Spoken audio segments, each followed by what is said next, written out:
Hello friends, welcome to physics scholar. Myself Anuj Kushwaha. I hope कि आप सब लोग स्वस्थ होंगे और अपनी तैयारी में जी जान से लगे होंगे। जैसा कि आप सब लोगों को पता है, हम लोग पढ़ रहे थे unit number 5 electricity and magnetism.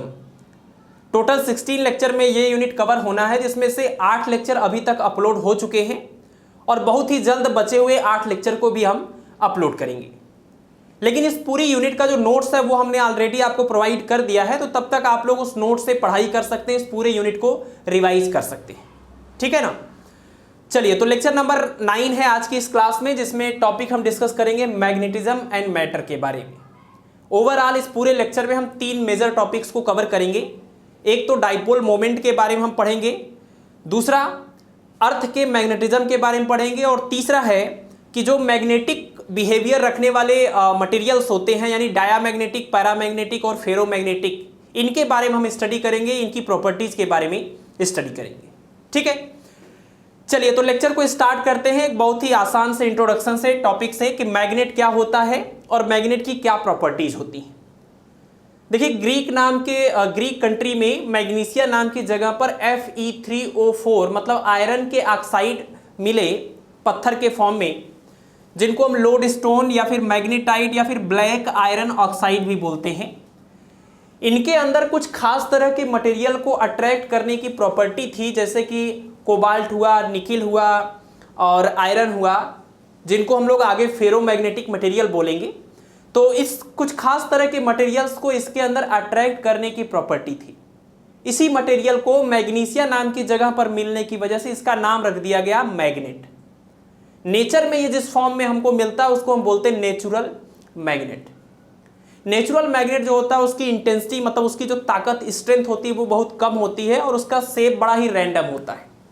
लेकिन हम लोग डिफरेंट मेथड से, डिफरेंट आर्टिफिशियल मेथड से इसको प्यूरिफाई करते हैं और इसके स्ट्रेंथ को बढ़ा देते हैं और अलग अलग शेप में अपनी इच्छा अनुसार इसको ढालते हैं, जिसको हम बोलते हैं आर्टिफिशियल मैग्नेट। जैसा कि नाम भी आपने सुना होगा, bar magnet, magnetic needle, horseshoe magnet, ये सब क्या है?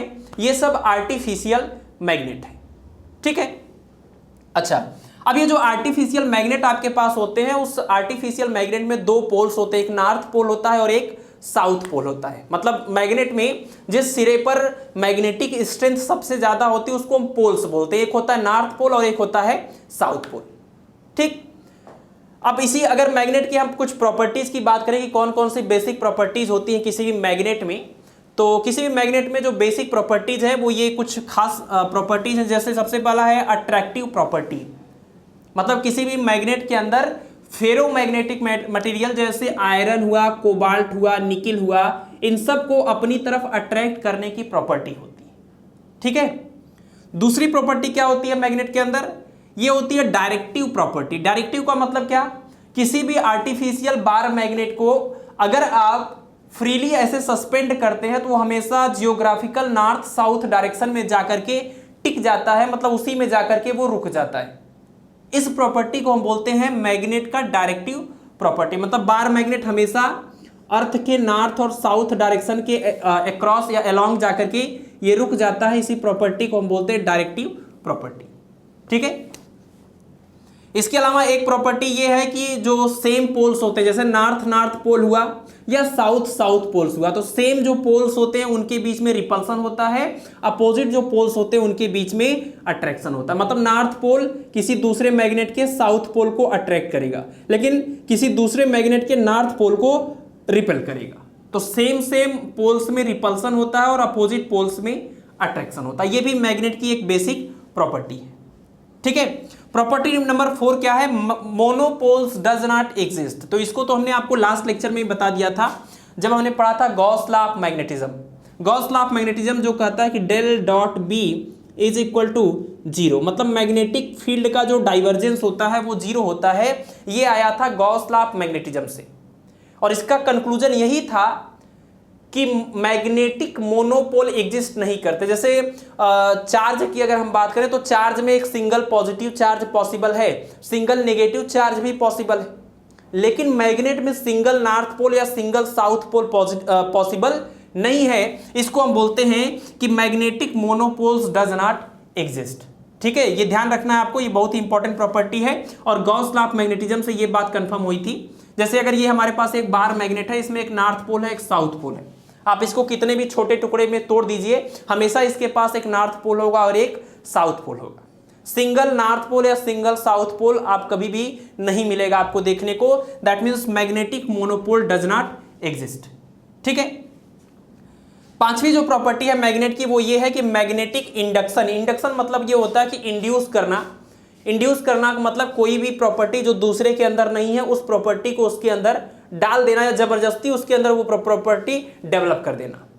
तो किसी भी फेरोमैग्नेटिक मटेरियल को जब आप मैग्नेट के साथ में रख देते हैं काफी दिनों तक, तो उस फेरोमैग्नेटिक मटेरियल के अंदर भी मैग्नेट जैसी प्रॉपर्टी आ जाती है। दैट मीन्स मैग्नेट के अंदर अपनी मैग्नेटिक प्रॉपर्टी को दूसरे फेरोमैग्नेटिक मटेरियल में इंड्यूस करने की प्रॉपर्टी होती है, जिसको हम बोलते हैं मैग्नेटिक इंडक्शन की प्रॉपर्टी। ठीक है, तो ये पांच कुछ फंडामेंटल बेसिक प्रॉपर्टीज हैं किसी भी मैग्नेट की, जिसको आपको एक बार देख लेना है। बाकी यहां से कुछ स्पेशल नहीं है, स्पेशल यहां सिर्फ इतना है कि magnetic monopole does not exist. ये बात कहां से हमको पता चली है? ये पता चली गॉस लॉ ऑफ मैग्नेटिज्म से। तो del dot B equal to 0 ये आपको याद रख लेना है। यही मैक्सवेल का सेकेंड इक्वेशन भी है, यही मैक्सवेल का सेकेंड इक्वेशन भी है। मैक्सवेल के 4 इक्वेशन में फर्स्ट इक्वेशन जो है वो गॉस लॉ ऑफ इलेक्ट्रिसिटी है और जो सेकेंड लॉ है वो गॉस लॉ ऑफ मैग्नेटिज्म है। ठीक है, चलिए जो मुख्य टॉपिक हमारा स्टार्ट होता है वो यहां से स्टार्ट होता है, मैग्नेटिक डाइपोल मोमेंट या मैग्नेटिक डाइपोल से।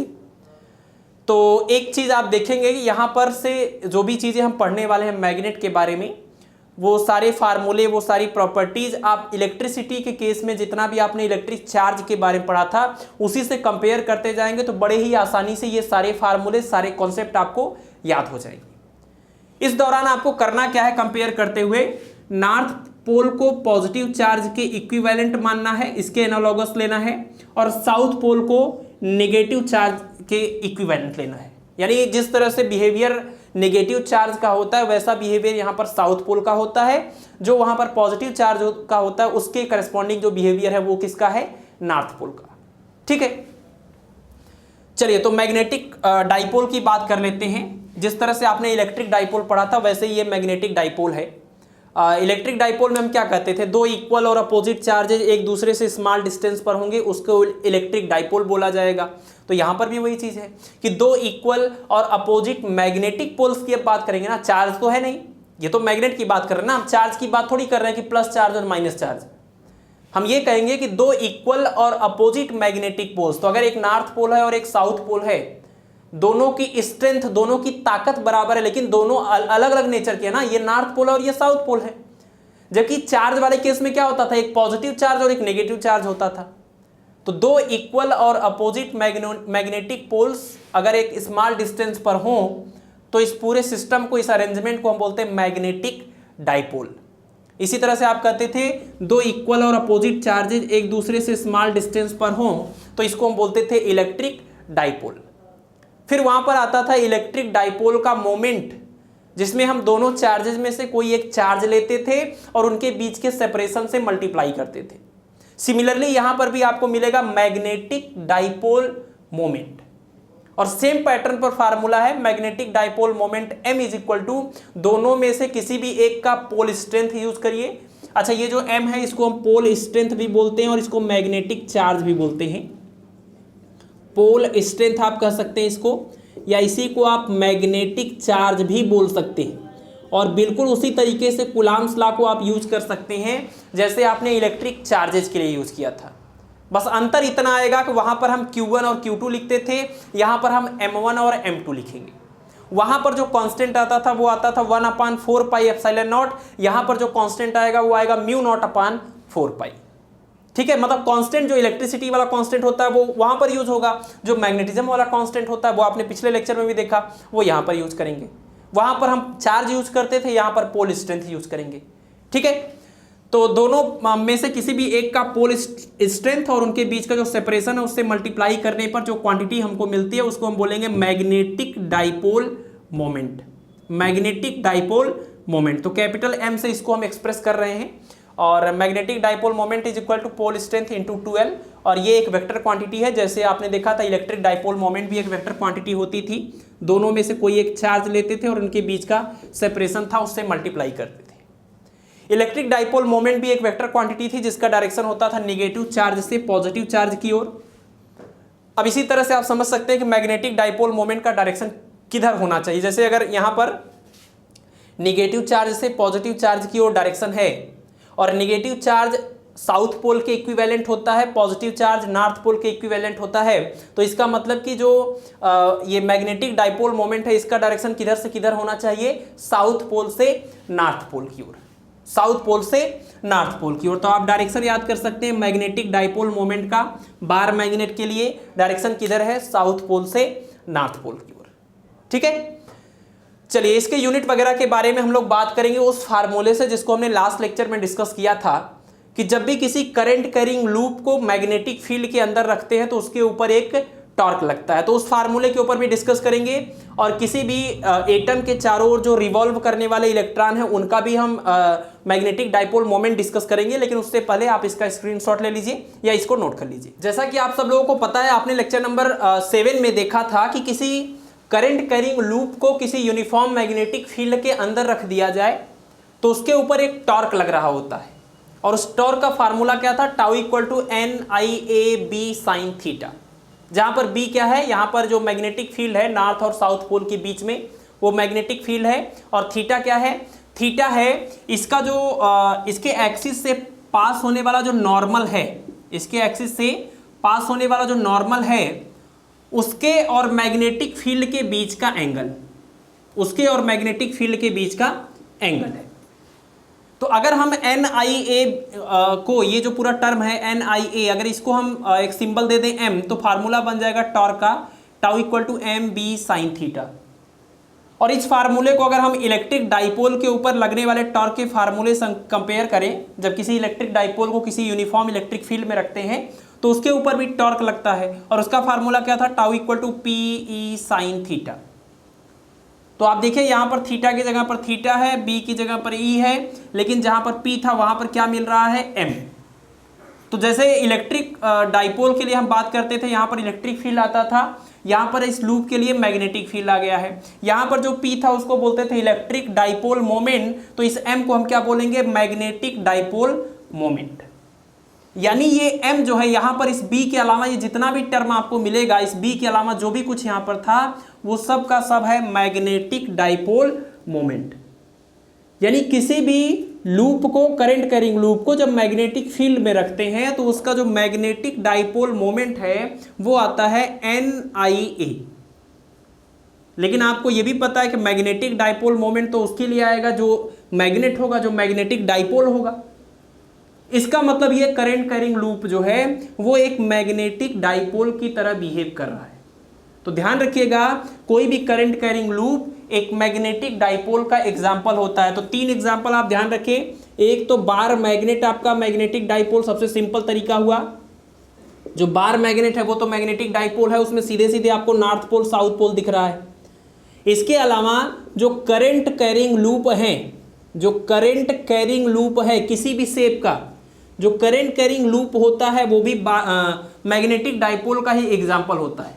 और तीसरा जो एग्जाम्पल आपका है वो कि किसी भी न्यूक्लियस के चारों ओर घूमने वाला जो इलेक्ट्रॉन है वो भी एक मैग्नेटिक डाइपोल बनाता है। तो 3 आप एग्जाम्पल याद रखें, यानी कि इलेक्ट्रॉन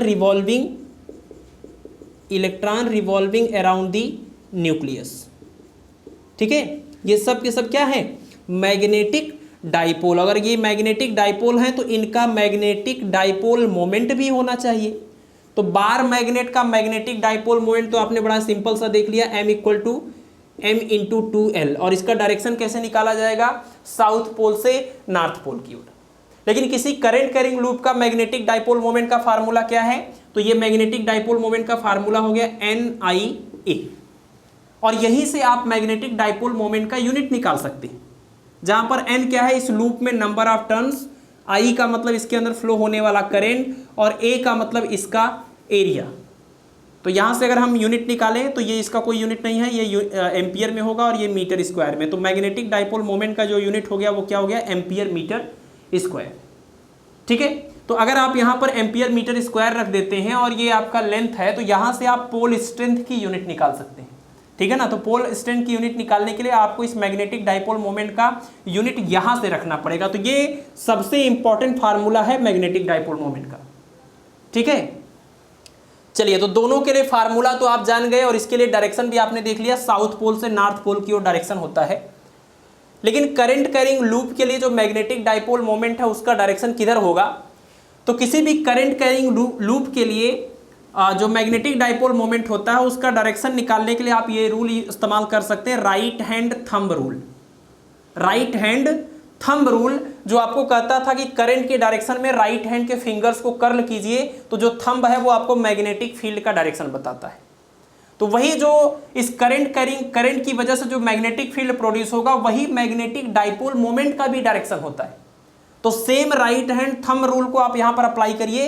अगर इस तरह से करंट आपको दिख रहा है ऊपर से देखने पर ये एंटी क्लॉकवाइज, तो जब आप इसको इस फिंगर को कर्ल करेंगे करंट के डायरेक्शन में तो थंब ऊपर की ओर पॉइंट करेगा और यही जो डायरेक्शन है वही इस करंट लूप के मैग्नेटिक डाइपोल मोमेंट का डायरेक्शन होगा, ठीक है। तो ध्यान रखना है आपको कि बार मैग्नेट का मैग्नेटिक डाइपोल मोमेंट m×2l और इसका डायरेक्शन साउथ पोल से नॉर्थ पोल की ओर। किसी करंट कैरिंग लूप का मैग्नेटिक डाइपोल मोमेंट m=NIA और इसका direction right hand thumb rule से, और फार्मूले से आप यहां से यूनिट वगैरह भी निकाल सकते हैं, ठीक है। चलिए, अब तीसरी चीज हम लोग देखेंगे। अच्छा, एक चीज और यहां पर याद रखें, ये जो फार्मूला है magnetic dipole moment of a current carrying loop, ये सर्कुलर हो हमेशा, ये जरूरी नहीं है, रेक्टेंगुलर हो जरूरी नहीं है, किसी भी शेप का आपका यहाँ पर ये करंट कैरिंग लूप हो उसके लिए फार्मूला लगेगा, चाहे वो रेक्टेंगल का हो, चाहे वो स्क्वायर हो, चाहे वो सर्कुलर हो, किसी भी तरह का हो, बस उसका आपको यहाँ पर एरिया लिखना पड़ेगा, ठीक है। किसी भी शेप के करंट कैरिंग लूप के लिए मैग्नेटिक डाइपोल मोमेंट का ये फार्मूला लागू होता है, ठीक है। अच्छा, अभी आगे हम लोग अच्छा एक चीज और आप देखिए कि ये जो आपका करंट कैरिंग लूप है ये मैग्नेटिक डाइपोल मोमेंट की तरह बिहेव करता है। दैट मीन्स इसमें आपको कहीं ना कहीं नॉर्थ पोल और साउथ पोल जैसी चीज मिलनी चाहिए। और पीछे मैं आपको बता चुका हूं ये किसी भी लूप में जब करंट फ्लो होता है क्लॉकवाइज या एंटी क्लॉकवाइज, तो ये कौन से पोल की तरह बिहेव करेगा, इसके लिए हमने आपको एक डायग्राम बताया था, है ना। इस तरह से करंट अगर फ्लो होता है तो ये साउथ पोल हो जाएगा, मीन्स अगर क्लॉकवाइज करंट फ्लो होता है तो साउथ पोल, अगर एंटी क्लॉकवाइज करंट फ्लो होता है, एंटी क्लॉकवाइज करंट फ्लो होता है तो ये नॉर्थ पोल की तरह बिहेव करता है। तो अगर हम इस करंट कैरिंग लूप को ऊपर से देखें तो कैसा दिख रहा है? ऊपर से देखने पर कैसा दिख रहा है? ये ऊपर से देखने पर हमको एंटी क्लॉकवाइज दिख रहा है। इसका मतलब ये ऊपर के सरफेस पर नॉर्थ पोल बन जाएगा और नीचे के सरफेस पर साउथ पोल बन जाएगा। और मैग्नेटिक डाइपोल मोमेंट का डायरेक्शन किधर होता है? साउथ पोल से नॉर्थ पोल की ओर। तो यहां पर भी अगर आप साउथ पोल से नॉर्थ पोल की ओर जाएंगे तो यही डायरेक्शन तो मिल रहा है मैग्नेटिक डाइपोल मोमेंट का, ठीक है। तो इसका मतलब जो करंट कैरिंग लूप है उसमें भी एक सरफेस जो उसका होता है वो नॉर्थ पोल बन जाता है और दूसरा सरफेस साउथ पोल बन जाता है इस रूल के अकॉर्डिंग। और अगर एक नॉर्थ पोल और एक साउथ पोल बहुत ही स्मॉल डिस्टेंस पर प्रेजेंट है तो वो तो आपका मैग्नेटिक डाइपोल हो जाता है। तो करंट कैरिंग लूप में भी ये नॉर्थ पोल और साउथ पोल बन गए और डायरेक्शन आप देखिए साउथ से नॉर्थ पोल की ओर ये डायरेक्शन आपको मिल गया, जो कि एकदम एग्जैक्ट वही डायरेक्शन है जो आपको राइट हैंड थंब रूल से मिला था, ठीक। चलिए, नेक्स्ट है डाइपोल मोमेंट का तीसरा और लास्ट सब केस, और ये क्या है? Magnetic dipole moment of a revolving electron. मतलब न्यूक्लियस, किसी भी एटम का जो न्यूक्लियस होता है उसके चारों जो इलेक्ट्रॉन घूमता है वो इलेक्ट्रॉन का भी अपना एक डाइपोल मोमेंट होता है। इसका मतलब वो जो घूमता हुआ इलेक्ट्रॉन है वो भी एक मैग्नेटिक डाइपोल बनाता है। और कैसे बनाता है तो उसको तो आप यहीं से कंपेयर कर सकते हैं। इसको हमने कंपेयर कर लिया अपने इस बार मैग्नेट से। अब आपको समझ में आ गया कि कोई भी करंट लूप जो होता है वो एक मैग्नेटिक डाइपोल की तरह बिहेव करता है, ठीक। अब अगर हम इस एटम, इस न्यूक्लियस के चारों ओर घूमते हुए इलेक्ट्रॉन की बात करें, बताइए इस न्यूक्लियस के चारों ओर अगर इलेक्ट्रॉन घूम रहा है तो इलेक्ट्रॉन मतलब क्या? चार्ज घूम रहा है। और पर सेकेंड किसी भी जगह से जो चार्ज फ्लो होता है, एक सेकेंड में जितना भी चार्ज फ्लो होता है उसको हम बोलते हैं इलेक्ट्रिक करंट। यानी इस न्यूक्लियस के चारों ओर जब इलेक्ट्रॉन घूम रहा है दैट मीन्स करंट फ्लो हो रहा है। आप इसको करंट एज्यूम कर सकते हैं, करंट फ्लो हो रहा है ना। और इलेक्ट्रॉन आपको पता है नेगेटिव चार्ज है, तो जो करंट का डायरेक्शन होता है वो किधर होता है? करंट का डायरेक्शन किधर होता है? तो पॉजिटिव चार्ज के डायरेक्शन में ही करंट का डायरेक्शन होता है, या नेगेटिव चार्ज के डायरेक्शन के अपोजिट करंट का डायरेक्शन होता है। तो इलेक्ट्रॉन एक नेगेटिव चार्ज है, तो ये जिस भी डायरेक्शन में, जैसे यहाँ हमने दिखाया है इस तरह से इलेक्ट्रॉन फ्लो हो रहा है, मूव कर रहा है, तो इलेक्ट्रॉन के डायरेक्शन के जस्ट अपोजिट ये करंट का डायरेक्शन हो जाएगा। ठीक है, तो इस न्यूक्लियस के चारों ओर किसी ऑर्बिट में घूमने वाला इलेक्ट्रॉन एक करंट कंस्टिट्यूट करता है, और उस करंट को आप कैलकुलेट भी कर सकते हैं, जो आपको फार्मूला पता है, rate of flow of charge, एक सेकेंड में कितना चार्ज फ्लो हो रहा है। तो I is equal to E upon T, जहां पर टी का मतलब टाइम पीरियड है, एक पूरे चक्कर में, है ना, जब एक इलेक्ट्रॉन पूरा घूम के दोबारा से उधर पहुंचेगा तब की हम बात कर रहे हैं। तो एक पूरे चक्कर को करने में जितना समय लगा है इलेक्ट्रॉन को, और एक चक्कर पूरा इलेक्ट्रॉन घूम गया, इसका मतलब कितना करंट फ्लो हो गया, एक electronic charge, that means 1.6 into 10⁻⁻19 coulomb. ठीक है, तो इस ऑर्बिट में फ्लो होने वाले करंट का ये फार्मूला है ई अपॉन टी, और 1 अपॉन टाइम पीरियड को फ्रीक्वेंसी भी बोला जाता है, तो I equal to F into E लिखा जा सकता है। और ये एक इंपॉर्टेंट फार्मूला है, इसके ऊपर छोटे छोटे न्यूमेरिकल्स भी आ चुके हैं एग्जाम में। ठीक है, तो आपको ध्यान रख लेना इस फार्मूले को, कि एटम के न्यूक्लियस के चारों ओर घूमने वाले इलेक्ट्रॉन की वजह से करंट, अगर आपको उस इलेक्ट्रॉन का फ्रीक्वेंसी या टाइम पीरियड दिया हुआ है तो आप उससे बनने वाले करंट को कैलकुलेट कर सकते हैं। ठीक है, चलिए अब इसके बाद क्या करेंगे, इस टाइम पीरियड का फार्मूला रखेंगे। टाइम पीरियड इक्वल टू क्या होता है, डिस्टेंस अपॉन वेलोसिटी। डिस्टेंस क्या होगा, एक पूरे टाइम पीरियड में जो डिस्टेंस इसने कवर किया है, तो सर्कुलर पाथ अगर हम मानकर चले, सर्कुलर पाथ पर ये घूम रहा है, तो ये 2πr यानी सरकमफेरेंस के बराबर हो जाएगा, और उसकी स्पीड को, उसकी वेलोसिटी को हमने v बोला है, तो 2πr अपान v, ये t की जगह पर रख देंगे, और ये v ऊपर चला जाएगा, तो ev अपान 2πr। ठीक, अब आपको पता है कि ये जो मूविंग इलेक्ट्रॉन है एक करंट लूप बना रहा है, और किसी भी करंट लूप के मैग्नेटिक डाइपोल मोमेंट का फार्मूला होता है m इक्वल टू NIA, जहाँ पर n का मतलब नंबर ऑफ टर्न्स है, तो वहाँ पर कोई नंबर ऑफ टर्न्स नहीं है, एक ही ऑर्बिट है, उसी में इलेक्ट्रॉन घूम रहा है, तो m equal to I into A लिख सकते हैं, मतलब उससे बनने वाला करंट और जिस सर्कुलर ऑर्बिट में घूम रहा है उसका एरिया। तो m equal to I into A, और I की जगह पर ev अपान 2πr रखेंगे, a की जगह पर इस सर्कुलर ऑर्बिट का यहाँ पर एरिया रखेंगे, जो कि πr² हो जाएगा। पाई से पाई और एक आर से एक आर कैंसिल होगा, आपको मिलेगा EVR अपान 2। तो ये हो गया इस न्यूक्लियस के चारों ओर घूमने वाले इलेक्ट्रॉन का मैग्नेटिक डाइपोल मोमेंट। और ये मैग्नेटिक डाइपोल मोमेंट किस वजह से है, इलेक्ट्रॉन के ऑर्बिटल मोशन की वजह से। इलेक्ट्रॉन अपने ऑर्बिट में जो मोशन कर रहा है उस ऑर्बिटल मोशन की वजह से मैग्नेटिक डाइपोल मोमेंट। अब यहां पर ध्यान देने वाली बात है कि इलेक्ट्रॉन उस ऑर्बिट में घूमने के साथ साथ, ऑर्बिटल मोशन करने के साथ साथ अपने एक्सिस पर भी घूमता रहता है, रोटेट होते हुए आगे बढ़ता है, उसको हम बोलते हैं स्पिन मोशन। तो इलेक्ट्रॉन के स्पिन की वजह से भी मैग्नेटिक डाइपोल मोमेंट होता है, इलेक्ट्रॉन के ऑर्बिटल मोशन की वजह से भी मैग्नेटिक डाइपोल मोमेंट होता है। इसके साथ ही साथ इस न्यूक्लियस के अंदर जो प्रोटॉन या न्यूट्रॉन्स हैं उनका भी अपना मैग्नेटिक डाइपोल मोमेंट होता है। लेकिन इस पूरे एटम के डाइपोल मोमेंट में जितना कंट्रीब्यूशन अकेले इस ऑर्बिटल मैग्नेटिक मोमेंट का होता है उससे बहुत ही कम नेग्लिजिबल इस पूरे न्यूक्लियस का मैग्नेटिक डाइपोल मोमेंट होता है और इसका स्पिन मैग्नेटिक मोमेंट होता है। तो स्पिन मैग्नेटिक मोमेंट और इस न्यूक्लियस के मैग्नेटिक मोमेंट को हम यहाँ पर इग्नोर करके चल रहे हैं, उसका कोई खास कंट्रीब्यूशन नहीं होता, लेकिन ऐसी चीज़ एग्जिस्ट करती है। न्यूक्लियर एंड पार्टिकल फिजिक्स जब आप पढ़ते हैं तो वहाँ पर इन चीज़ों को बताया जाता है, लेकिन यहाँ पर कोई रिक्वायरमेंट नहीं है तो उस डिटेल में हम लोग नहीं जा रहे हैं, ठीक है। लेकिन आप ध्यान रखिएगा इसको। तो ये जो मैग्नेटिक डाइपोल मोमेंट है ये किसकी वजह से है, तो इस इलेक्ट्रॉन के ऑर्बिटल मोशन की वजह से है। इसका सिंबल हमने थोड़ा चेंज कर दिया है, कैपिटल M की बजाय म्यू L लिख दिया है। यहाँ पर L का मतलब क्या हो गया कि ऑर्बिटल मोशन की वजह से मैग्नेटिक डाइपोल मोमेंट, इसीलिए इसको हम ऑर्बिटल मैग्नेटिक मोमेंट भी बोलते हैं। Orbital magnetic moment, dipole word कई बार नहीं भी बोला जाता है।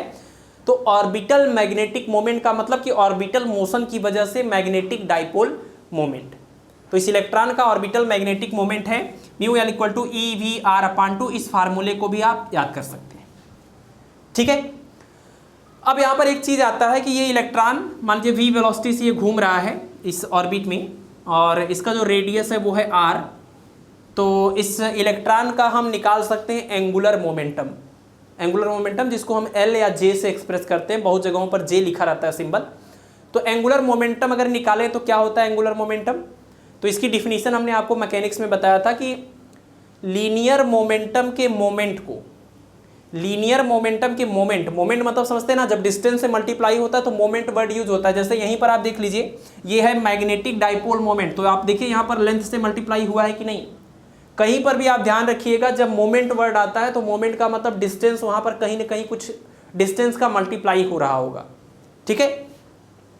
तो ये जो ऑर्बिटल, इसको क्या बोलते हैं, ऑर्बिटल नहीं सॉरी, इसको बोलेंगे एंगुलर मोमेंटम। तो angular momentum is equal to क्या हो जाएगा, आर क्रॉस पी, यानी कि ये पी क्या है, लीनियर मोमेंटम। तो लीनियर मोमेंटम के मोमेंट को हम एंगुलर मोमेंटम बोलते हैं। और लीनियर मोमेंटम का फार्मूला आपको पता है, मास इंटू वेलोसिटी। और अगर स्केलर फॉर्म में इसको लिखें, सिर्फ मैग्नीट्यूड इसका लिखें, तो आप लिख सकते हैं angular momentum L equal to M into V into R, यानी इस इलेक्ट्रॉन का angular momentum equal to M V R. और मैग्नेटिक डाइपोल मोमेंट को जब हम एंगुलर मोमेंटम से डिवाइड करते हैं, मैग्नेटिक डाइपोल मोमेंट को जब एंगुलर मोमेंटम से डिवाइड करते हैं, तो अब देखिए E V R upon two mu L की वैल्यू, और एल की वैल्यू कितनी, एम वी आर। तो वी आर से ये वी आर कैंसिल हो जाएगा, तो ई अपान में 2m बचेगा, जहां m का मतलब मास ऑफ इलेक्ट्रॉन से है। तो ये जो रेशियो आया है म्यू एल अपान एल, इसको हम एक नाम देते हैं, दैट इज कॉल्ड जाइरोमैग्नेटिक रेशियो। इसको याद कर लीजिए आप कि म्यू एल अपान एल मतलब ऑर्बिटल मैग्नेटिक मोमेंट अपान एंगुलर मोमेंटम को ही जाइरोमैग्नेटिक रेशियो बोलते हैं। तो आप ये फार्मूला भी याद कर सकते हैं जाइरोमैग्नेटिक रेशियो के लिए। और इसी को अगर हम वेक्टर के फॉर्म में लिखें, तो वेक्टर के फॉर्म में लिखेंगे तो देखिए क्या होगा। पहली बात तो आपको इस एल का, ये दोनों वेक्टर क्वांटिटी है, mu L magnetic dipole moment भी वेक्टर है और ये एंगुलर मोमेंटम भी वेक्टर है, तो दोनों का डायरेक्शन आपको देखना पड़ेगा। तो मैग्नेटिक डाइपोल मोमेंट का डायरेक्शन तो आप जान गई, करंट के डायरेक्शन में फिंगर को कर्ल करिए, ये जो थंब होगा ये मैग्नेटिक डाइपोल मोमेंट का डायरेक्शन बताएगा। यहाँ पर ये इलेक्ट्रॉन ऐसे ऐसे फ्लो हो रहा है, दैट मीन्स करंट ऐसे ऐसे फ्लो होगा, जस्ट उल्टा, क्योंकि इलेक्ट्रॉन नेगेटिव चार्ज है। और अगर ये करंट इस तरीके से फ्लो हो रहा है, तो आपको मैग्नेटिक डाइपोल मोमेंट का डायरेक्शन पता करने के लिए राइट हैंड थंब रूल के अकॉर्डिंग फिंगर्स को करंट के डायरेक्शन में कर्ल करना पड़ेगा। तो करंट आप देख रहे हैं किस तरह से है, जिस तरह से ये करंट का डायरेक्शन है, अगर उसके अकॉर्डिंग हम कर्ल करें तो यही डायरेक्शन होगा जो करंट के डायरेक्शन को बता रहा है फिंगर, और थंब ऐसे में कहा जा रहा है नीचे। इसका मतलब कि अगर करंट ऊपर से देखने पर एंटी क्लॉकवाइज था तो मैग्नेटिक डाइपोल मोमेंट ऊपर था, अगर करंट ऊपर से देखने पर क्लॉकवाइज हो जाए, जस्ट इसी का उल्टा ही तो है, तो मैग्नेटिक डाइपोल मोमेंट नीचे की तरफ चला जाएगा। तो इस इलेक्ट्रॉन का मैग्नेटिक डाइपोल मोमेंट बिल्कुल नीचे की तरफ, और एंगुलर मोमेंटम का डायरेक्शन यहां से आप डिसाइड कर सकते हैं क्रॉस प्रोडक्ट के फार्मूले से। पहले वाले फिंगर को, ये जो क्रॉस प्रोडक्ट रूल होता है, पहले फिंगर, इन सभी फिंगर्स को आपको रखना है किधर, पहले वेक्टर के डायरेक्शन में, और ऐसा घुमाना है कि दूसरे वेक्टर के डायरेक्शन में ये घूम सके। और अगर ऐसा हो रहा है तो ऐसे में जो थंब होगा वो आपके इस रिजल्टेंट वेक्टर के डायरेक्शन को बताएगा। तो ये देखिए वेक्टर आर का डायरेक्शन ऐसे है ना, और वेक्टर वी का डायरेक्शन अंदर की तरफ, ये वेक्टर वी जो है ऊपर नहीं है, वो अंदर की तरफ है, हॉरिजॉन्टल प्लेन में दिखा रहा है ना, हॉरिजॉन्टल प्लेन में, तो मुझे बल्कि ऐसे दिखाना था। चलिए, तो वेक्टर आर के डायरेक्शन में इन फिंगर्स को हमने रखा पहले वेक्टर के डायरेक्शन में। उसके बाद देखिए वेलोसिटी का डायरेक्शन जिधर होता है वही लीनियर मोमेंटम का भी डायरेक्शन होगा ना, क्योंकि linear momentum P equal to क्या होता है, मास इनटू में वेलोसिटी, यही होता है। तो जिधर वेलोसिटी का डायरेक्शन है, ये स्केलर क्वांटिटी है, जिधर वेलोसिटी का डायरेक्शन है उधर लीनियर मोमेंटम का डायरेक्शन है। तो पहले वेक्टर R से इधर रखा, अब दूसरे वेक्टर P मतलब कि V का डायरेक्शन, और V के डायरेक्शन में एक कर्ल होगा, तो ये देखिए थंब ऊपर जा रहा है, इसका मतलब कि एंगुलर मोमेंटम का डायरेक्शन ऊपर आएगा। तो आपने देखा कि इस इलेक्ट्रॉन के लिए मैग्नेटिक मोमेंट और एंगुलर मोमेंटम दोनों का डायरेक्शन जस्ट अपोजिट है, और दो वेक्टर जब जस्ट अपोजिट होते हैं तो आप उसको लिखते हैं vector A is equal to minus of vector B। तो इसी वेक्टर की प्रॉपर्टी के बेसिस पर हमने लिखा है mu L vector is equal to E upon 2me L vector, और यहाँ पर लगा दिया हमने माइनस, इसका मतलब कि ये वाला वेक्टर और ये वाला वेक्टर दोनों अपोजिट डायरेक्शन में, ठीक। तो वेक्टर फॉर्म में आप इस तरीके से लिख सकते हैं। और जाइरोमैग्नेटिक रेशियो की बात करें तो ये रेशियो आप म्यू एल अपान एल जो कि E अपान 2me के इक्वल है, इसी को हम जाइरोमैग्नेटिक रेशियो बोलते हैं। मूविंग इलेक्ट्रॉन का magnetic dipole moment, orbital magnetic moment EVR अपान 2 होता है। मूविंग इलेक्ट्रॉन की वजह से करंट का फार्मूला E अपान T या फिर FE होता है, ठीक है। चलिए इतना नोट कर लीजिए। अच्छा एक चीज़ और, यहाँ पर ई इलेक्ट्रॉन, हाँ electron revolving around the nucleus, इसका भी मैग्नेटिक डाइपोल मोमेंट हम लिख देते हैं, m इक्वल टू कितना हो गया EVR/2। तो अब अगर हम इन तीनों को कंपेयर करके देखें एक बार फिर से, तो बार मैग्नेट का magnetic dipole moment m × 12, current carrying loop का मैग्नेटिक डाइपोल मोमेंट NIA, और इलेक्ट्रॉन जो रिवॉल्व हो रहा है न्यूक्लियस के चारों ओर उसका मैग्नेटिक मोमेंट μL से जिसको एक्सप्रेस कर रहे थे EVR/2। तो तीनों के लिए फार्मूला पता हो गया। और डायरेक्शन की बात करें तो अगर आपको नॉर्थ पोल और साउथ पोल समझ में आ गया कहीं पर भी, तो आप डायरेक्शन वहाँ से डिसाइड कर सकते हैं। लेकिन आपको सीधे सीधे जो बार मैग्नेट है इसमें तो नॉर्थ पोल साउथ पोल दिखता है, लेकिन इस तरह से करंट लूप में आपको पता करना पड़ता। तो या तो आप ये वाला रूल अप्लाई करके नॉर्थ पोल और साउथ पोल डिसाइड करिए, या तो फिर आप ये right hand thumb rule apply करिए यहाँ पर या फिर वहाँ पर, डायरेक्टली आपको मैग्नेटिक डाइपोल मोमेंट का डायरेक्शन मिल जाएगा। ठीक है, चलिए इसका स्क्रीनशॉट ले लीजिए। तो नेक्स्ट टॉपिक है हमारा मैग्नेटिक फील्ड लाइंस। ये बिल्कुल वैसी ही चीज़ है जैसा आपने पढ़ा था इलेक्ट्रिसिटी के केस में इलेक्ट्रिक फील्ड लाइंस। मतलब एक चार्ज पार्टिकल दूसरे चार्ज पार्टिकल के ऊपर किस तरीके से इलेक्ट्रिक फोर्स लगाता है, इस चीज़ को विजुअलाइज करने के लिए हमने एक इमेजिनरी लाइन का कॉन्सेप्ट दिया जिसको हम बोलते हैं इलेक्ट्रिक फील्ड लाइंस या इलेक्ट्रिक लाइंस ऑफ फोर्स। बिल्कुल वैसे ही कोई एक मैग्नेट दूसरे मैग्नेट के ऊपर किस तरीके से फोर्स लगाता है, मैग्नेटिक फोर्स लगाता है, उसको विजुअलाइज करने के लिए हमने कॉन्सेप्ट दिया है मैग्नेटिक फील्ड लाइंस का। हमने मतलब हमने नहीं दिया हुआ है, शायद फैराडे नाम के साइंटिस्ट ने दिया था ये। तो मैग्नेटिक फील्ड लाइंस या मैग्नेटिक लाइंस ऑफ फोर्स, तो इसकी डिफिनीशन, इसका कॉन्सेप्ट सारा कुछ बिल्कुल वैसा ही चल रहा है जैसा कि आपने इलेक्ट्रिक फील्ड लाइंस के केस में देखा था। बस इतना आपको ध्यान रखना है कि जो वहाँ पर पॉजिटिव चार्ज का रोल होता था वैसा रोल यहाँ पर नॉर्थ पोल का है, जो वहाँ पर नेगेटिव चार्ज का रोल होता था वैसा रोल यहाँ पर साउथ पोल का है। ठीक है, चलिए तो इलेक्ट्रिक फील्ड लाइंस की डिफिनीशन आपको याद है। इलेक्ट्रिक फील्ड लाइंस क्या होती हैं? इलेक्ट्रिक फील्ड लाइंस किसी चार्ज के चारों किसी चार्ज के आसपास वो इमेजिनरी लाइंस हैं जिस पर कोई भी पॉजिटिव चार्ज चलने के लिए इंस्पायर होता है। यानी अगर कोई मान लीजिए कहीं पर इलेक्ट्रिक फील्ड है, उस इलेक्ट्रिक फील्ड में हमने इलेक्ट्रिक फील्ड लाइंस दिखाया, तो इलेक्ट्रिक फील्ड लाइंस की प्रॉपर्टी क्या होती है कि इलेक्ट्रिक फील्ड लाइंस वो इमेजिनरी लाइन है जिस पर कोई आइसोलेटेड पॉजिटिव फ्री चार्ज चलने के लिए इंस्पायर होता है। मतलब पॉजिटिव चार्ज जिस रास्ते से होकर के जाता है उसी को हम बोलते हैं इलेक्ट्रिक फील्ड लाइन का वही रास्ता है। तो बिल्कुल सेम चीज यहां पर भी हम बता सकते हैं कि एक फ्री आइसोलेटेड नॉर्थ पोल जिस रास्ते से होकर चलने के लिए इंस्पायर होता है उसको हम बोलते हैं मैग्नेटिक फील्ड लाइंस। उसको हम क्या बोलेंगे? Magnetic field lines. अब आप कहेंगे कि कोई सिंगल सा या नॉर्मल आइसोलेटेड नॉर्थ पोल कहाँ एग्जिस्ट करता है? तो एग्जिस्ट नहीं करता है, ये बस एक कॉन्सेप्ट है, एक डिफिनीशन है। क्योंकि आपको ये भी पता है ना कि मैग्नेटिक फील्ड लाइंस जैसी भी कोई चीज़ एग्जिस्ट नहीं करती है। ये सिर्फ मैग्नेटिक फोर्स को, मैग्नेटिक फील्ड को विजुअलाइज करने के लिए एक इमेजिनरी लाइन है। तो ऐसी कोई चीज़ एग्जिस्ट नहीं करती है। बट ये डिफिनीशन इसी तरीके से है जैसे वहाँ पर बोलते थे पॉजिटिव चार्ज चलने के लिए जिस पॉइंट पर, जिस लाइन पर इंस्पायर होता है उसको इलेक्ट्रिक फील्ड लाइंस बोलते हैं। वैसे ही बोलते हैं जैसे एक आइसोलेटेड हाइपोथेटिकल नॉर्थ पोल जिस रास्ते पर चलने के लिए इंस्पायर होता है, प्रेरित होता है, उस रास्ते को, उस पाथ को हम बोलते हैं मैग्नेटिक फील्ड लाइंस। ठीक है, फिर आपने उसमें बोला था कि इलेक्ट्रिक फील्ड लाइंस के किसी एक पॉइंट पर टेंजेंट ड्रॉ करेंगे तो ये इस पर्टिकुलर पॉइंट पर इलेक्ट्रिक फील्ड के डायरेक्शन को बताएगा। तो बिल्कुल वैसे आप यहाँ पर ही बोल सकते हैं कि मैग्नेटिक फील्ड लाइंस के किसी भी पॉइंट पर जो टेंजेंट ड्रॉ करते हैं वो उस पर्टिकुलर पॉइंट पर मैग्नेटिक फील्ड के डायरेक्शन को बताता है। ठीक है, दूसरी चीज जो सबसे अलग है इलेक्ट्रिक फील्ड लाइंस से यहाँ पर मैग्नेटिक फील्ड लाइंस में, मतलब सब कुछ तो आपको सेम दिख रहा होगा, लेकिन एक चीज जो यहाँ पर बहुत बड़ा एक डिफरेंस है इलेक्ट्रिक फील्ड लाइंस और मैग्नेटिक फील्ड लाइंस में, वो ये कि इलेक्ट्रिक फील्ड लाइंस कभी भी क्लोज्ड लूप नहीं बनाती। इलेक्ट्रिक फील्ड लाइंस कभी भी क्लोज्ड लूप नहीं बनाती। जैसे एक पॉजिटिव चार्ज हम ले लें और एक नेगेटिव चार्ज ले लें, ये पॉजिटिव चार्ज है, ये नेगेटिव चार्ज है, तो हम कहते थे कि electric field lines positive charge से निकलती हैं, नेगेटिव चार्ज में इंटर करती हैं, यही बोलते थे। यहां पर भी आप देखेंगे कि एक नॉर्थ पोल हो और एक साउथ पोल हो, तो magnetic field lines north pole से आपको निकलती हुई दिखाई दे रही है और साउथ पोल में इंटर होती हुई दिखाई दे रही है। तो यहाँ पर तो सब कुछ अभी तक सेम था, यहाँ से निकलती हुई दिख रही है, यहाँ पर इंटर होती हुई दिख रही है। ये नॉर्थ पोल पॉजिटिव चार्ज के करस्पॉन्डिंग, ये साउथ पोल नेगेटिव चार्ज के करस्पॉन्डिंग। लेकिन यहाँ पर जो इलेक्ट्रिक फील्ड लाइंस थी वो सिर्फ और सिर्फ यही सरफेस पर, ये जो चार्ज है, चार्ज कंडक्टर है, चार्ज पार्टिकल है, सिर्फ उसके सरफेस तक इलेक्ट्रिक फील्ड लाइंस रहती हैं। क्योंकि आपको पता है किसी भी कंडक्टर के अंदर इलेक्ट्रिक फील्ड जीरो होता है, और कंडक्टर के अंदर इलेक्ट्रिक फील्ड जीरो होने का मतलब इलेक्ट्रिक फील्ड लाइंस वहां नहीं है। तो यानी ये जो इलेक्ट्रिक फील्ड लाइंस थी वो पॉजिटिव चार्ज के सरफेस से निगेटिव चार्ज के सरफेस तक एग्जिस्ट करती थी, उसके अंदर नहीं।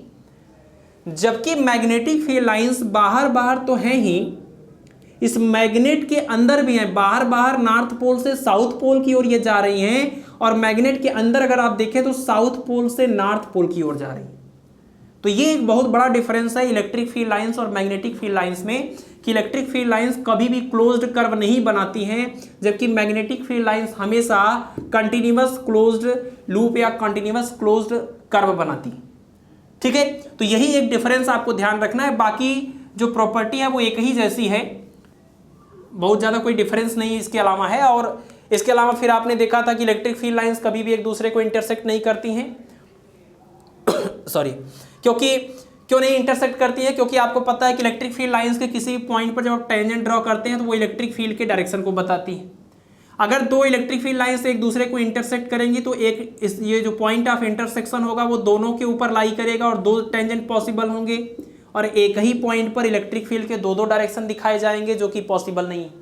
तो बिल्कुल सेम डिस्कशन आप यहाँ भी दे सकते हैं कि दो मैग्नेटिक फील्ड लाइंस एक दूसरे को इंटरसेक्ट नहीं कर सकती हैं, क्योंकि अगर वो इंटरसेक्ट करेंगी तो पॉइंट ऑफ इंटरसेक्शन से दोनों मैग्नेटिक फील्ड लाइंस के ऊपर हम एक टेंजेंट ड्रॉ कर सकते हैं, जो मैग्नेटिक फील्ड के दो डायरेक्शन को बताएंगी एक ही पॉइंट पर।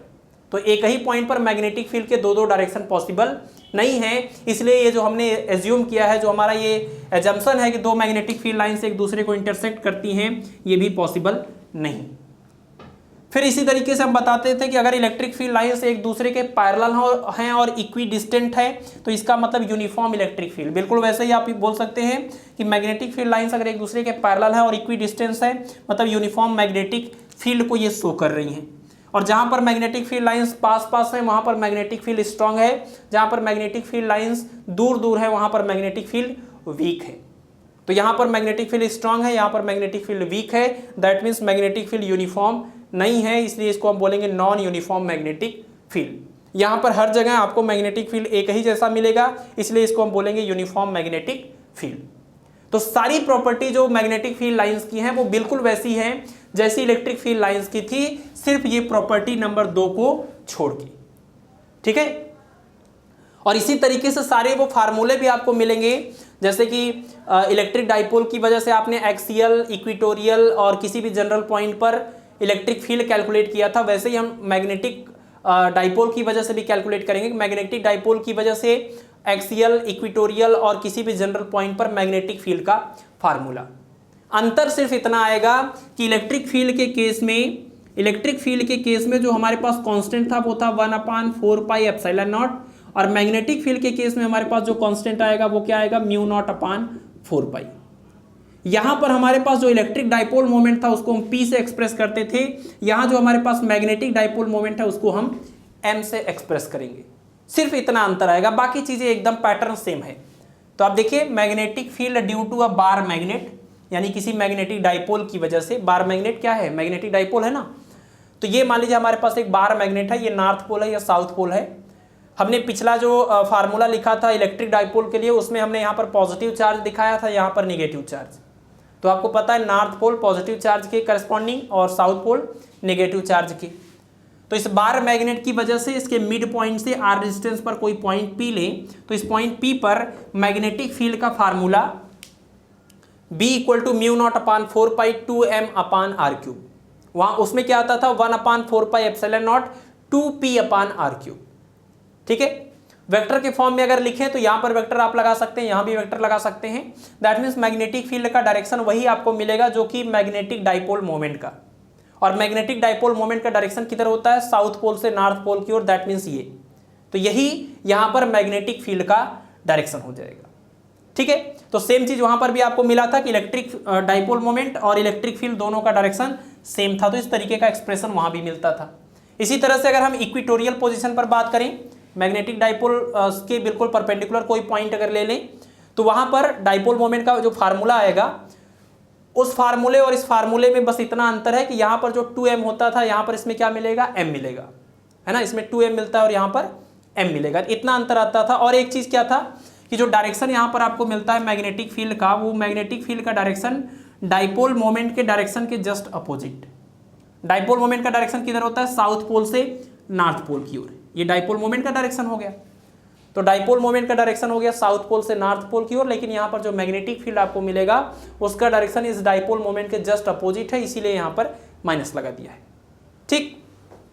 और तीसरा फार्मूला क्या है, किसी भी जनरल पॉइंट पर अगर आप मैग्नेटिक फील्ड निकालेंगे डाइपोल मोमेंट की वजह से, तो μ0/4πm/r³ और √1 + 3 cos² थीटा, जहाँ पर थीटा क्या है, उस पॉइंट P और इसके मिड पॉइंट को मिलाने वाली जो लाइन है और इस डाइपोल मोमेंट M के बीच का एंगल। ठीक।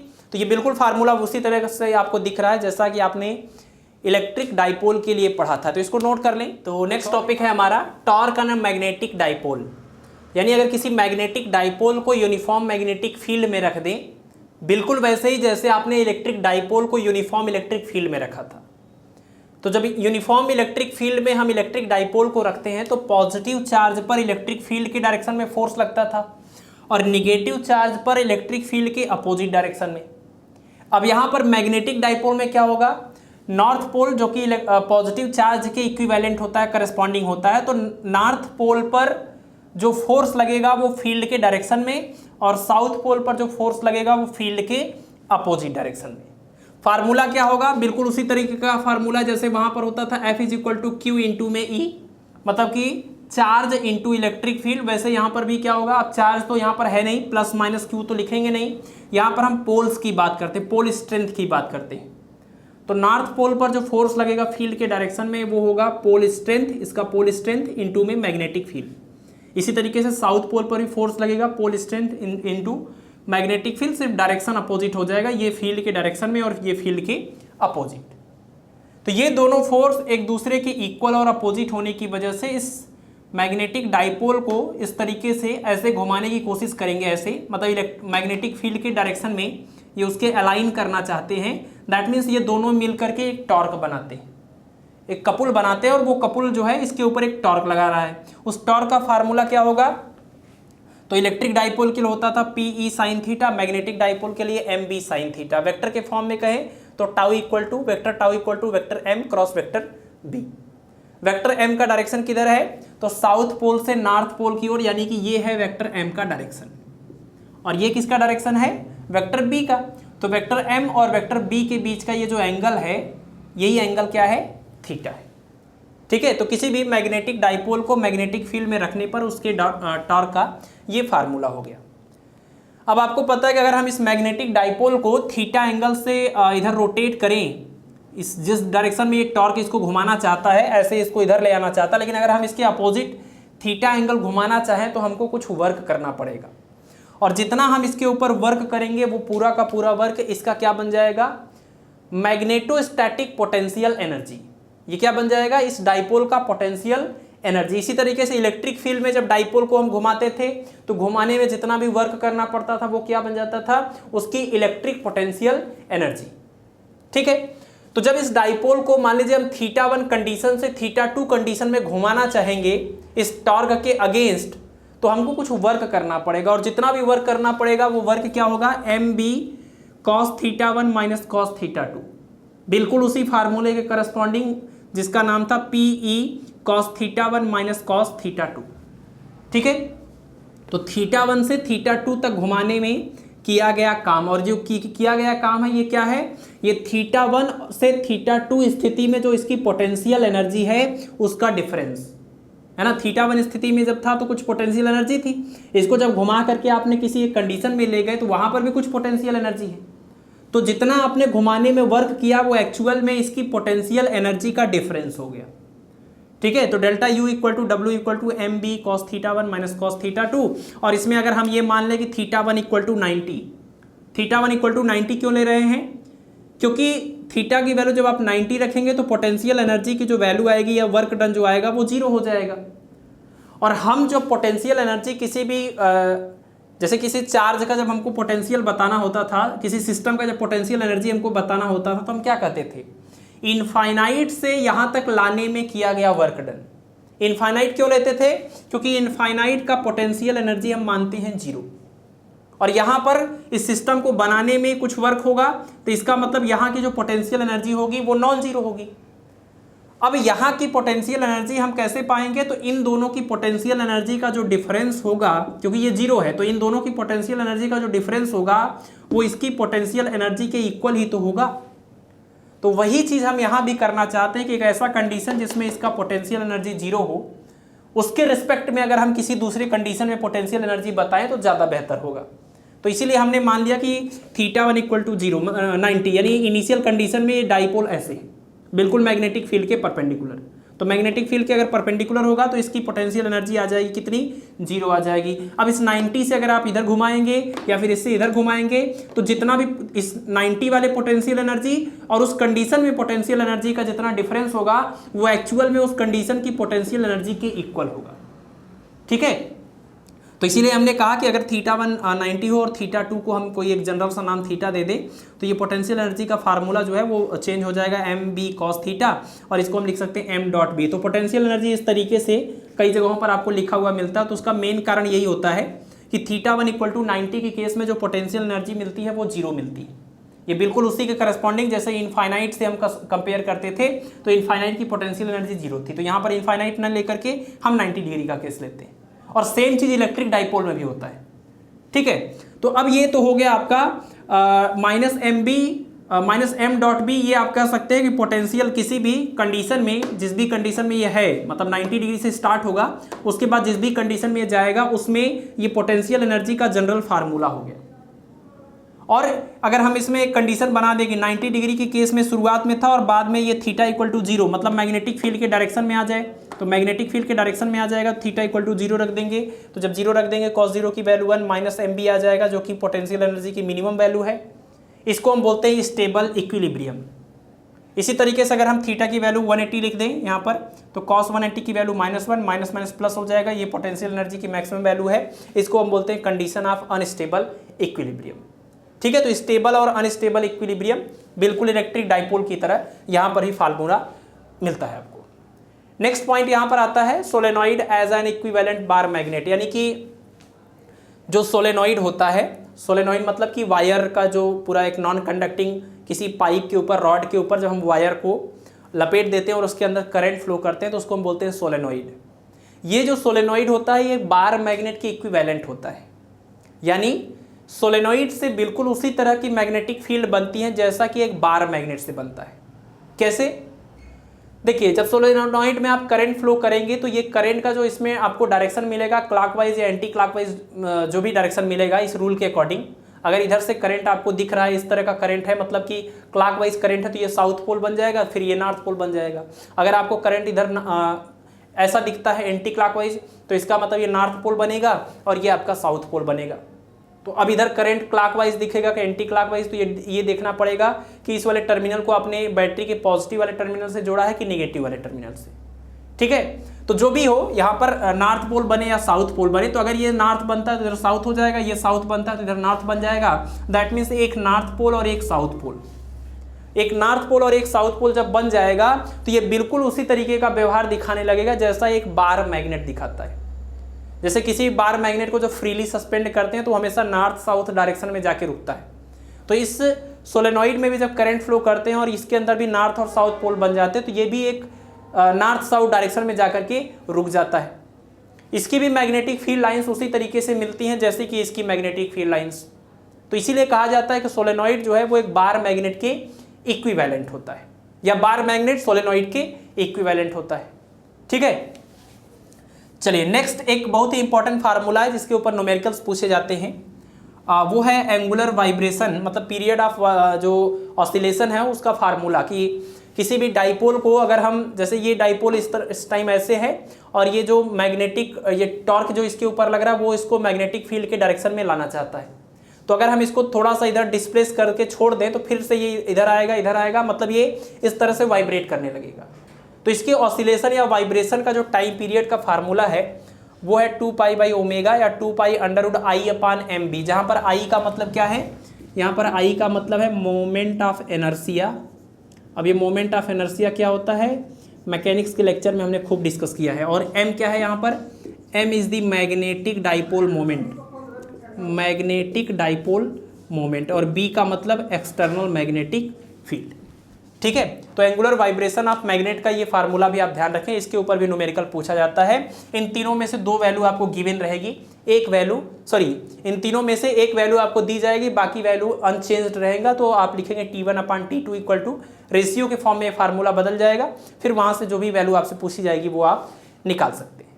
ठीक है, चलिए इसको आप जल्दी से नोट कर लीजिए। अब यहीं पर मैं थोड़ा सा इन सभी फार्मूलों को कंपेयर करके आपको दिखा देता हूं कि इलेक्ट्रिसिटी में जो फार्मूले आपने पढ़े इलेक्ट्रिक चार्ज के लिए या फिर इलेक्ट्रिक डाइपोल के लिए, जब मैग्नेटोस्टैटिक्स में हम आते हैं तो वो भी फार्मूला उसी के सिमिलर मिलता है। तो जल्दी से वो फार्मूला याद हो जाए, इसके लिए हम यहाँ पर कंपेयर करके एक चार्ट बनाएंगे।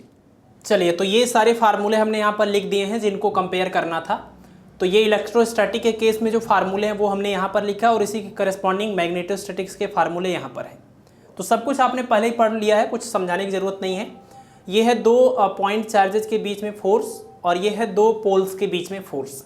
ये है किसी भी पॉइंट चार्ज की वजह से इलेक्ट्रिक फील्ड की इंटेंसिटी, ये किसी भी है पोल स्ट्रेंथ की वजह से, मतलब कि सिर्फ नॉर्थ पोल या सिर्फ साउथ पोल की वजह से मैग्नेटिक फील्ड का स्ट्रेंथ। ये है इलेक्ट्रिक फील्ड और इलेक्ट्रिक फोर्स के बीच का रिलेशन, ये है मैग्नेटिक फील्ड और मैग्नेटिक फोर्स के बीच का रिलेशन। ठीक है, और यहाँ पर है ये किसी भी इलेक्ट्रिक डाइपोल के एक्सियल पोजीशन पर इलेक्ट्रिक फील्ड का फार्मूला, ये किसी डाइपोल की वजह से एक्सियल पोजीशन पर मैग्नेटिक फील्ड का फार्मूला। ये इक्वेटोरियल कंडीशन में फार्मूला है और ये किसी भी जनरल कंडीशन में। ठीक है, इलेक्ट्रिक डाइपोल मोमेंट यहाँ पर है P = Q/2L और ये है आपका magnetic dipole moment. Electric dipole पर इलेक्ट्रिक फील्ड में टॉर्क का फार्मूला, मैग्नेटिक डाइपोल पर टॉर्क का फार्मूला। इलेक्ट्रिक डाइपोल को घुमाने में वर्क डन और यह है मैग्नेटिक डाइपोल को घुमाने में वर्क डन। तो सारे फार्मूले हम लोग डिस्कस पहले ही कर चुके हैं। या तो आप ऐसे याद करें या तो सिंपल सी एक बात याद कर लीजिए, कोई भी एक फार्मूला आपको याद है तो चल जाएगा इलेक्ट्रोस्टैटिक का। देखिए, आपको बस इतना ध्यान रखना है कि जहाँ पर इलेक्ट्रोस्टैटिक में P आता था वहाँ पर मैग्नेटोस्टैटिक में M है, जहाँ उसमें E आता था वहाँ पर B है, जहाँ उसमें कांस्टेंट 1/4πε0 था वहाँ पर इसमें कांस्टेंट μ0/4π होगा। ठीक है, तो ये सारे फार्मूले आप नोट कर लीजिए। अब हम लोग अर्थ मैग्नेटिज्म के बारे में डिस्कस करेंगे।